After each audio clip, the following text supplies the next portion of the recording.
I grew up in Montreal, and I'm quite familiar with the metro stations. I've also been acquainted with New York's metro system. Although this story took place in Washington, D.C., it could happen anywhere. So make a decision to keep your eyes opened and your heart tuned. A man standing in the metro station in Washington, D.C., started to play the violin. It was a cold morning. He played 6 Bach pieces for about 45 minutes. During that time, since it was rush hour, it was calculated that thousands of people went through the station, most of them on their way to work. 3 minutes went by, and a middle-aged man noticed there was a musician playing. He slowed his pace and stopped for a few seconds, and then hurried on to meet his schedule.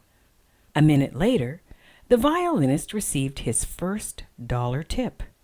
A woman threw the money into his case and, without stopping, continued to walk. A few minutes later, someone leaned against the wall to listen to him. But the man looked at his watch and started to walk again. Clearly, he was late for work. The one who paid the most attention was a little 3-year-old boy. His mother hurried him along. But the child stopped again to look at the violinist. Finally, the mother pushed hard, and the child continued to walk past, turning his head back all the time. This action was repeated by several other children. All the parents, without exception, forced them to move on. Some had to literally drag them away. In the 45 minutes the musician played, only 6 people stopped and stayed for a while.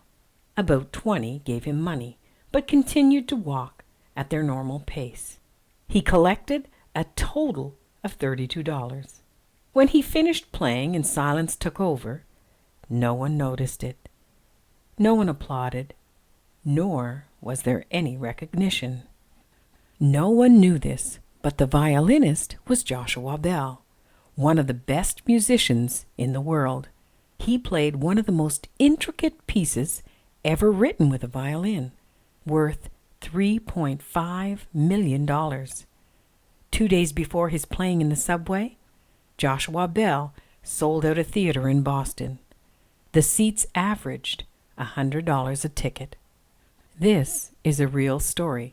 Joshua Bell, playing incognito in the metro station, was organized by the Washington Post as part of a social experiment about perception, taste, and the priorities of people. The outlines were: in a commonplace environment, at an inappropriate hour, do we perceive beauty? Do we stop and appreciate it? Do we recognize the talent in an unexpected context? One of the possible conclusions from this experience could be, if we do not have a moment to stop and listen to one of the best musicians in the world playing the best music ever written, how many other things are we missing? Think about it. This is Lynda Lewis reminding you that you can never make time for the beauty that surrounds you.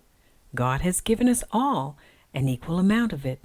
You must take time every day and be a good steward of it. I'd like to leave you with this thought. How will you spend your next 24 hours?